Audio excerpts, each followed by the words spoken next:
বিজেপির সরকার মানুষকে লাইনে দাঁড় করিয়েছিল নোটবন্দির সময়, মিথ্যা প্রতিশ্রুতি দিয়ে মৃত্যুর মিছিল করে ছেড়ে দিয়েছিল। বিজেপি সরকার মানুষকে লাইনে দাঁড় করিয়েছে অস্তিত্বের সংকট দিয়ে। আর মমতা বন্দ্যোপাধ্যায় সরকারের জন্য মানুষ লাইনে দাঁড়ান জীবন যুদ্ধে। সরকার মমতা বন্দ্যোপাধ্যায় যা কথা দেন, কথা রাখেন, সেই সাহায্যটা পাবেন। চিন্ময়ানন্দ প্রভু বাংলাদেশে দীর্ঘদিন অ্যারেস্ট হয়ে রয়েছেন, তাকে ছাড়াতে আপনার কেন্দ্রীয় সরকার কি করছে? ওটা তো রাজ্য সরকারের ব্যাপার নয়, ওটা তো কেন্দ্রীয় সরকারের ব্যাপার, ওটা আলাদা দেশ, আলাদা রাষ্ট্র। তা আপনি এতখানি সময় দিলেন, নোট দেখে পড়া মুখস্থের মতো বক্তৃতা করলেন। এটা বললেন না কেন যে আপনার সরকার কি আঙুল চুষছে? আরে স্বামী বিবেকানন্দ শিকাগো ধর্মসভা থেকে সারা বিশ্বকে জয় করে নিয়েছেন। ওনারা কি বলতে চান? যে স্বামী বিবেকানন্দ তার কোনো গুরুত্ব, অবদান, অস্তিত্ব নেই? তখন তো তিনি হিন্দু মুসলমান উঁচু নিচু এসব দেখেননি। শ্রী চৈতন্য দেবের স্মরণে আপনি বক্তৃতা করছেন, শ্রী চৈতন্য দেবের দর্শন আপনি বলবেন না? চাঁদ কাজীর সঙ্গে শ্রী চৈতন্য দেবের প্রথমে একটুখানি বিভেদ, তারপর শ্রী চৈতন্য দেব কিভাবে চাঁদ কাজীর মন জয় করে নিলেন। নরেন্দ্র মোদী, অমিত শাহ, বিজেপি নেতাদের তারই একটি নমুনা। আজকে ভোট আছে বলে বোধহয় অমিত শাহজি আবিষ্কার করেছেন যে বাংলায় ইসকনের মায়াপুরে মন্দির আছে। এতদিন তো যাওয়ার প্রয়োজন বলে মনে করেননি। ভোটের আগে সুকৌশলে ঘুরিয়ে ওই একই ন্যারেটিভ তৈরি করার একটা চেষ্টা। বাংলায় ওসব চলবে না। বাংলায় ইসকন আমরা শ্রদ্ধা করি, মাননীয় মুখ্যমন্ত্রী দীর্ঘদিন শ্রদ্ধা করেন, তার সঙ্গে ভোটের কোনো সম্পর্ক নেই। প্রত্যেক বছর ইসকনের রথযাত্রায় তারা মমতা বন্দ্যোপাধ্যায়কে আমন্ত্রণ করেন এবং তিনি রথের রশি টেনে রথযাত্রা শুরু করেন। মনে রাখবেন, এই মায়াপুরে ইসকনের যে বিশাল মন্দিরটি হচ্ছে, তার জমি সংক্রান্ত যে জটিলতা তৈরি হয়েছিল, সেটা মাননীয় মুখ্যমন্ত্রী মমতা বন্দ্যোপাধ্যায়ই তার সমাধান করে দিয়েছিলেন। দীঘার জগন্নাথ দেবের মন্দির পরিচালনা, ইসকনকে ইনভলভ করা মমতা বন্দ্যোপাধ্যায় করেছেন। অর্থাৎ ইসকন সংগঠন হিসেবে তাদের যে সম্মান, গুরুত্ব, সেটা চিরকাল মমতা বন্দ্যোপাধ্যায়ের তৃণমূল কংগ্রেস তারা দিয়ে থাকে। হঠাৎ আজ ভোটের মুখে এসে কিছু নোট পড়ে মায়াপুরের ইসকন সম্পর্কে বলা, আমরা তো উল্টে প্রশ্ন করতে পারি যে আপনি যে এত ইসকন সম্পর্কে এত কথা বলে গেলেন কাগজ পড়ে পড়ে, কাগজ পড়ে পড়ে, কাগজ পড়ে পড়ে, তা ওদের সন্ন্যাসী প্রভু চিন্ময়ানন্দ প্রভু বাংলাদেশে দীর্ঘদিন অ্যারেস্ট হয়ে রয়েছেন, তাকে ছাড়াতে আপনার কেন্দ্রীয় সরকার কি করছে? ওটা তো রাজ্য সরকারের ব্যাপার নয়, ওটা তো কেন্দ্রীয় সরকারের ব্যাপার, ওটা আলাদা দেশ, আলাদা রাষ্ট্র। তা আপনি এতখানি সময় দিলেন, নোট দেখে পড়া মুখস্থের মতো বক্তৃতা করলেন। এটা বললেন না কেন যে আপনার সরকার কি আঙুল চুষছে? যে একজন সন্ন্যাসী বাংলাদেশের জেলে আটকে পড়ে আছেন, যিনি ইসকনের দর্শনে বিশ্বাসী, তাকে ছাড়াতে আপনার কেন্দ্রীয় সরকার কি করছে? ওটা রাজ্য সরকারের বিষয় নয়, আমরা ওর মধ্যে কিছু করতে পারি না। ফলে এটা পরিকল্পিতভাবে ওই ডেলি প্যাসেঞ্জারি, ভোটের আগে ডেলি প্যাসেঞ্জারির অন্তর্গত, এর সঙ্গে ইসকন এবং শ্রীকৃষ্ণের প্রতি প্রকৃত শ্রদ্ধা, শ্রী চৈতন্যদেবের প্রতি এবং বিশেষ করে শ্রী চৈতন্যদেবের দর্শনের প্রতি প্রকৃত শ্রদ্ধা, এসবের কোনো সম্পর্ক নেই। উনি কি আশা করছেন? উনি বলছেন, অমিত শাহ বলছেন, উনি আশা করেন হিন্দুত্বের বার্তা অমুক সালে সারা পৃথিবীতে যায়। আরে স্বামী বিবেকানন্দ শিকাগো ধর্মসভা থেকে সারা বিশ্বকে জয় করে নিয়েছেন। ওনারা কি বলতে চান? যে স্বামী বিবেকানন্দ তার কোনো গুরুত্ব, অবদান, অস্তিত্ব নেই, সবটা বিজেপি করবে? সে পাগল না মাথা খারাপ? স্বামী বিবেকানন্দ বিশ্বের বুকে ধর্ম সম্মেলনে যখন আমার আমেরিকাবাসী ভাই ও বোনেরা বলে শুরু করলেন, সারা প্রেক্ষাগৃহ দাঁড়িয়ে উঠে হাততালি দিল। স্বামী বিবেকানন্দ তারপর হিন্দু ধর্মের ব্যাখ্যা করলেন। তো হিন্দু ধর্ম তো স্বামী বিবেকানন্দ প্রথম বিশ্বের দরবারে ওইভাবে তুলে দিয়েছেন, তার আগেও বহু মুনি ঋষিরা তুলেছেন।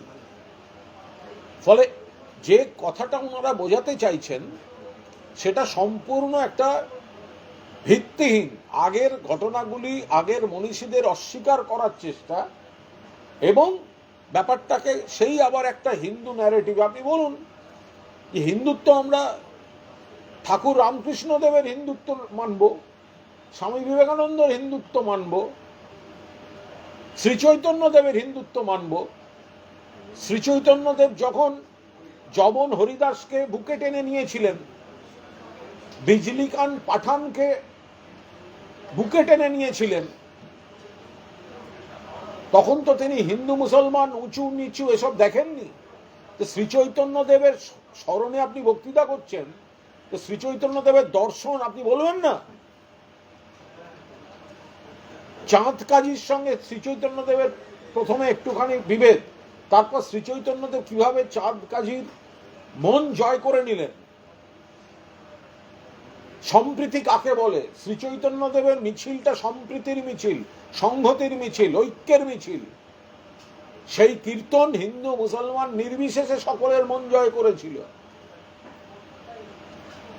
তো সেগুলো বলবেন না? বিজেপি এই রথযাত্রাটা হচ্ছে বিজেপির বিদায় যাত্রা।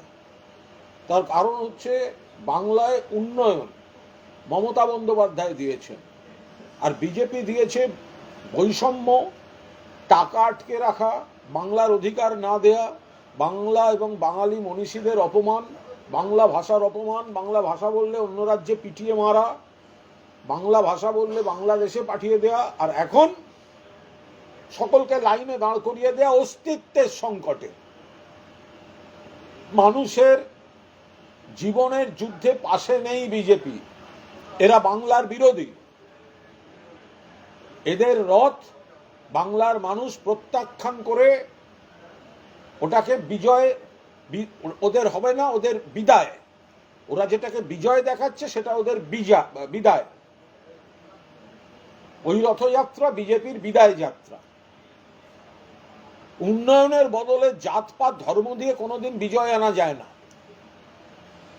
বিজয় আনতে গেলে মানুষের মন জয় করতে হয়, যেটা মমতা বন্দ্যোপাধ্যায় উন্নয়নের স্কিমগুলোর মধ্যে দিয়ে করছেন। দেখুন একটা কথা বলি, দুটো সরকার, আজকে যুব সাথীর লাইন দেখেছেন আপনারা, বিরোধীরা কি কথা বলছে?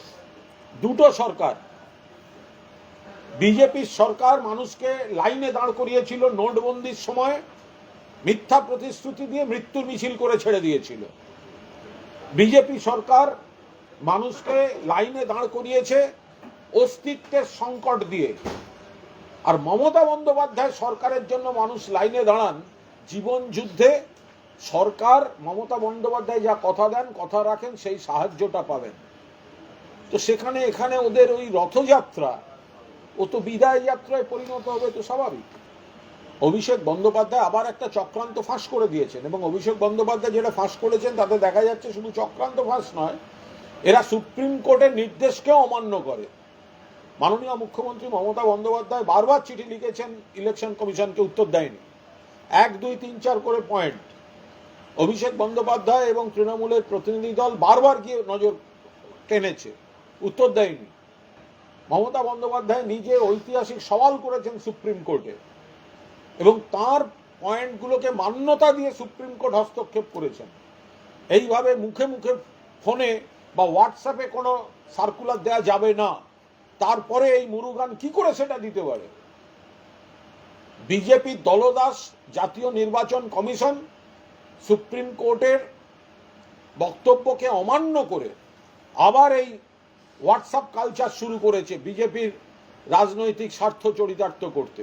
অভিষেক বন্দ্যোপাধ্যায় একদিকে সেই চক্রান্ত ফাঁস করে দিয়েছেন, অন্যদিকে দেখিয়ে দিয়েছেন এরা আদালতের, সুপ্রিম কোর্টের, সর্বোচ্চ আদালতের বক্তব্যের অমান্য করছে, সম্পূর্ণভাবে উল্টো কাজ করছে। দেখুন, প্রতিকুর রহমান সিপিএম এর নতুন প্রজন্মের অত্যন্ত পরিচিত নেতা এবং ওদের এসএফআই এর বোধহয় সভাপতি তো এখন ছিলেন বা তো এখন বিষয়টা ছিল ওদের দলের ভেতরের ব্যাপার।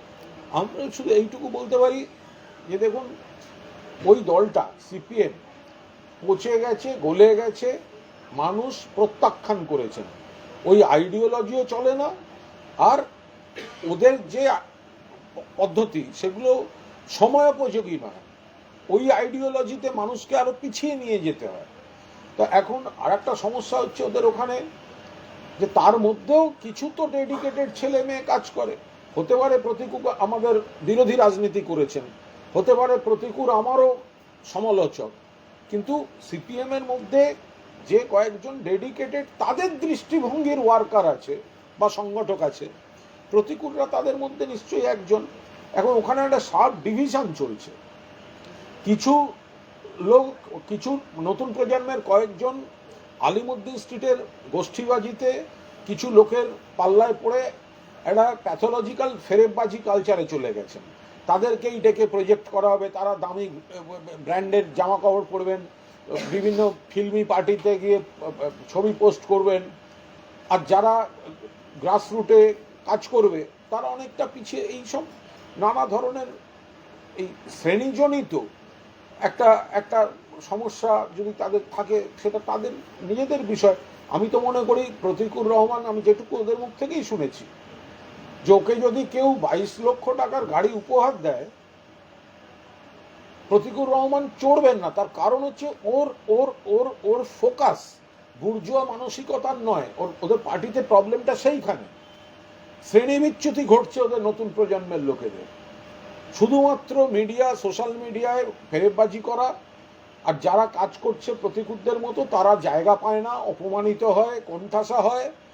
তো ওই করতে গিয়ে ওদের দলে একটা প্রবলেম তৈরি হয়েছে।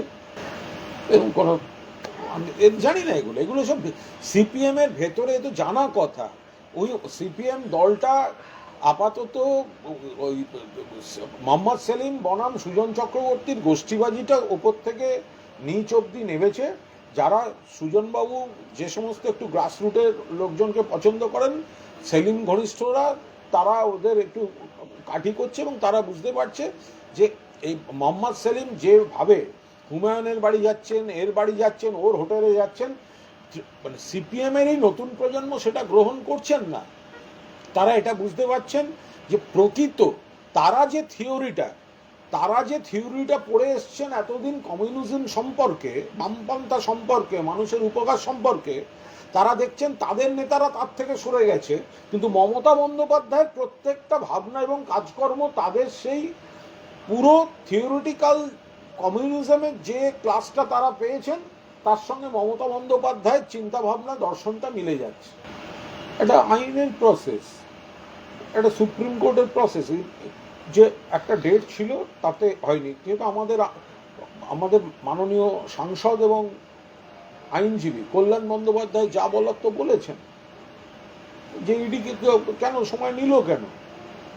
আমরা তো চেয়েছি লড়তে, কল্যাণ বন্দ্যোপাধ্যায় তো খোলাখুলি বলেছেন যে ওরা কেন টাইম নিয়েছে।